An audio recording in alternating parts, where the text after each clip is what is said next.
বাংলাদেশের উত্তর প্রান্তে, যেখানে পাহাড় মিশে আকাশের সাথে, সেখানে অবস্থিত তেঁতুলিয়া। চা বাগানের সবুজে মোড়া, স্বচ্ছ বাতাসে ভরা এই জনপদ এখন বদলে যাচ্ছে স্বপ্ন পূরণের আকাঙ্ক্ষায়। বাংলাদেশের উত্তর প্রান্তের রত্ন তেঁতুলিয়া এখন গড়ে উঠেছে এক নতুন রূপে। পরিচ্ছন্ন পর্যটন স্পট, স্থানীয় তরুণদের গাইডিং, পরিবেশ বান্ধব স্থাপনা।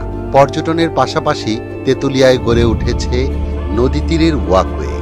অনেকদিন পর তেঁতুলিয়াতে ঘুরতে আসি, আর ঘুরতে আসার পরে যে জিনিসটা আমার হচ্ছে নজর কাছে, সেটা হলো ডাকবাংলো থেকে পুরাতন বাজার পর্যন্ত যে রাস্তাটা তৈরি করা হয়েছে, সেটা অনেক বেশি সুন্দর হয়েছে। পিকনিক কর্নার, গার্বেজ পিট, পরিবেশ রক্ষায় উদ্যোগ, পরিচ্ছন্ন ও পরিবেশ বান্ধব অবকাঠামো, প্রাকৃতিক সৌন্দর্যের সমন্বয়ে গড়ে উঠেছে টেকসই পর্যটন কাঠামো।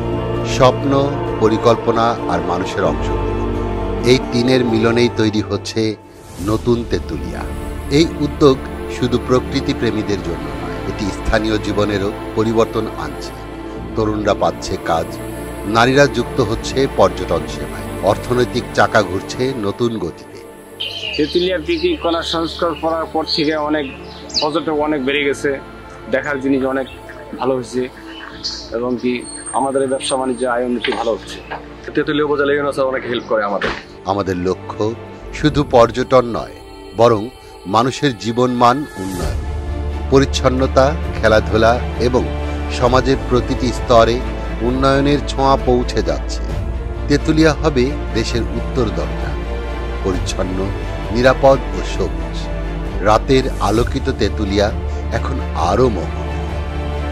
নির্মিত হচ্ছে মহানন্দা নদীর তীরে শিশু পার্ক, নির্মিত হচ্ছে বাংলাদেশের সর্বোচ্চ পতাকা স্ট্যান্ড।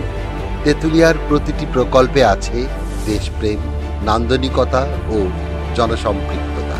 আর এই পরিবর্তনের কেন্দ্রবিন্দুতে আছেন একজন মানুষ, যিনি বিশ্বাস করেন উন্নয়ন মানে শুধু কাঠামো নয়, মানুষের স্বপ্নের বিকাশ। তেঁতুলিয়া, বাংলাদেশের উত্তর দরজা, স্বপ্নের নতুন দিগন্ত।